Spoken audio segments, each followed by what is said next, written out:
好，我是阿力。那么在今天的这个市场来看，仍然是非常的不乐观。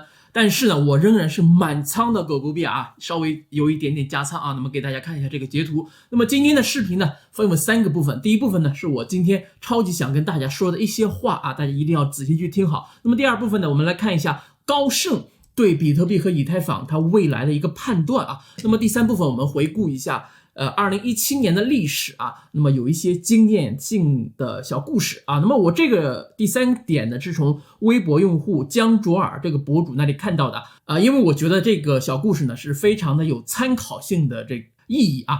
好，我是阿力。如果你是第一次打开我的视频呢，我希望你能够点击订阅并打开小铃铛，这样的话你就不会错过下一次我的更新视频了。好，那么我们进入今天的第一部分啊，我今天特别想跟大家说的是啊，那么这个行情我们这些小散们呢是无法改变什么呢？我昨天也说了，我们需要等待中国监管层最新的这个政策落地，也就是靴子落地，落地之后呢才会有一个见底啊，才有这种可能。那么很多人总是问我，今天还能涨不？明天还能涨不？怎么样？我真的是不知道啊。那么我很早就告诉大家了，我可以告诉你未来几年的一个情况啊，未来1年到3年的这种状况，但是呢，未来1天的这个行情啊，真不是我能预测，也不是我能控制的。那么大家也都知道，我的仓位并不高啊，甚至还不如很多看我们这视频的朋友们的持仓多。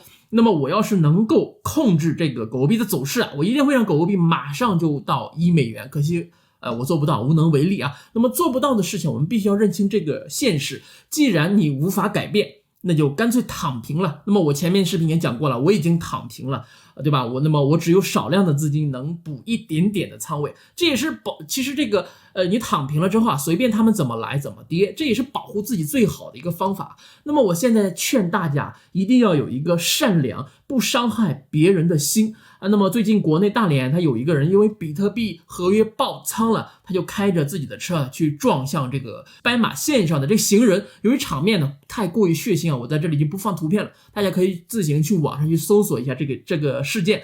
那么这个事情呢，只能说明这个人的心态呢非常的脆弱，太脆弱了，不爱惜别人的生命，也没把自己的这个生命当回事儿。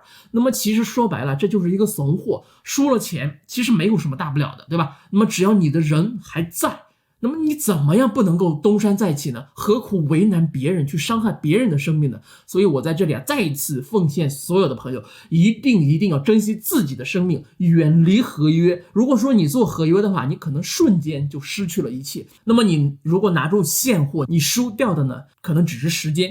投资任何一件东西都要永远记住这8个字啊，注意风险，珍惜生命。那么好，进入我们这个节目的第2部分。高盛啊发了一篇文章，说这个比特币终将失去它的王冠，取而代之的呢是以太坊。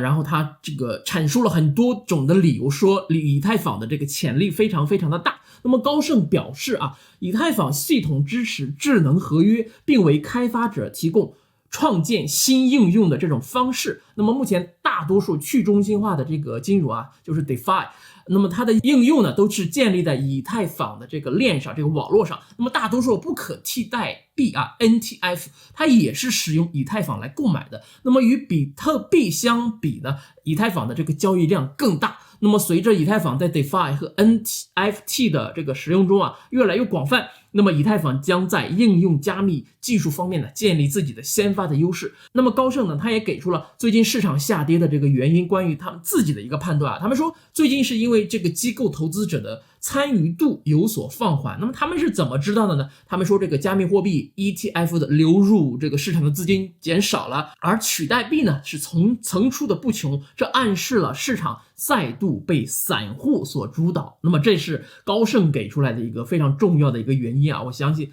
在这里呢也是能够呢给大家一个提醒。那么这也跟我前面所说的这个多空比例啊严重失调，它也对上了。那么散户主导的市场呢，一定会被机构进行大量的收割。所以我们大家在未来还是要记住这一点啊，一旦多空比严重失调的时候啊，一定要注意风险。那么这也是我在这一次行情学到的最重要的一点。那么死多头和死空头呢都是不对的，我们应该多向市场学习，敬畏市场。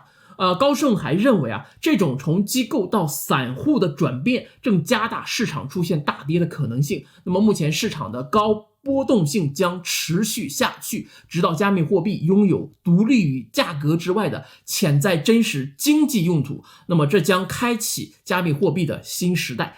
那么总而言之呢，高盛呢还是看好未来的加密货币的这个市场，但是呢，他给出的这个观点呢，无疑就是更加看好以太坊未来的使用价值。那么只有在真实的生活中有所体现，那么这个币的前景才会更加美好。那么这也是我之前一直说狗狗币正在走进我们的生活，也是我一直看好狗狗币的一个最大的原因。但是呢，长期看好不代表短线的行情大家一定要注意风险控制啊。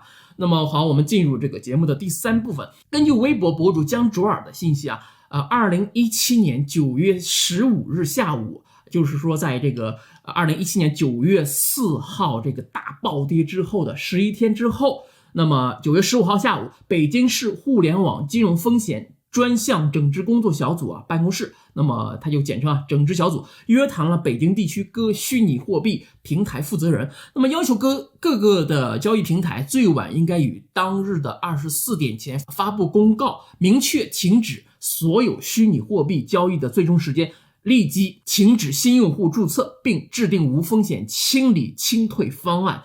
3大交易所于下午晚上陆续出了公告，那么此时市场极度恐慌2万元到 1.8 万元那么这里的价格呢是单位是人民币，有人开出了天量的空单，企图在利空确定后大捞一笔。我相信其中肯定有交易所内部知情人士，或者是接近监管的知情人士。那么交易所等下呢就要出公告了，正式宣布关闭了，都没有地方交易了，币价怎么可能涨？那么这就是他们的一个逻辑那么肯定是继续要下跌，妥妥的赚钱机会，无脑梭哈空。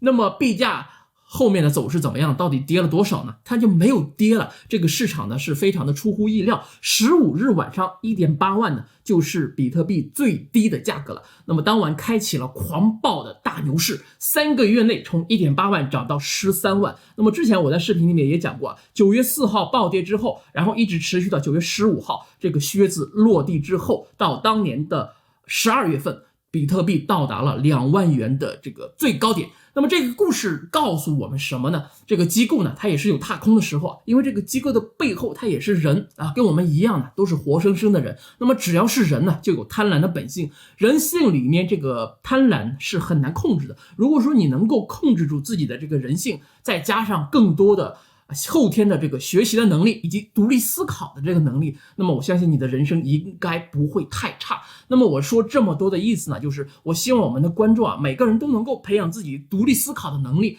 那么任何人的观点我是说任何人的观点都是带着主观性的并不一定就是真理，就是正确的。很多朋友在这一轮的大跌行情中都不好过，包括我也是这个我的仓位那个虽然说不算很多，但是也是挺多的。就是之前看到浮盈那么多那么到现在浮盈变了很少。那么到现在就是我们如果能够从这些经验教训中学会一些东西那以后呢，就再出现这种情况的时候，我们就不会再盲目的恐慌或者是无助或者是怎么样了就是说甚至有人是伤害别人伤害自己，就不会出现这种事情了。那么最后还是那句话，不要让这个你的投资过多的影响你的生活。如果是真的太影响你的生活的话呢，而且呢你又无法去驾驭这种影响的话，那么我劝你就根本就不要去做这个投资了，因为你就根本就不适合。我每天呢其实都在思考，都在总结每一天的经验教训。那么我愿意呢将我每天的思考结果全部呢都在视频里面跟大家讲出来。那么我想这可能也是很多朋友喜欢看我视频的这个原因之一。那么我最大的愿望呢就是希望大家呢也学会总结自己的这个经验教训，以备东风再起。好，加油，让我们一起共同进步一起发财 ，peace。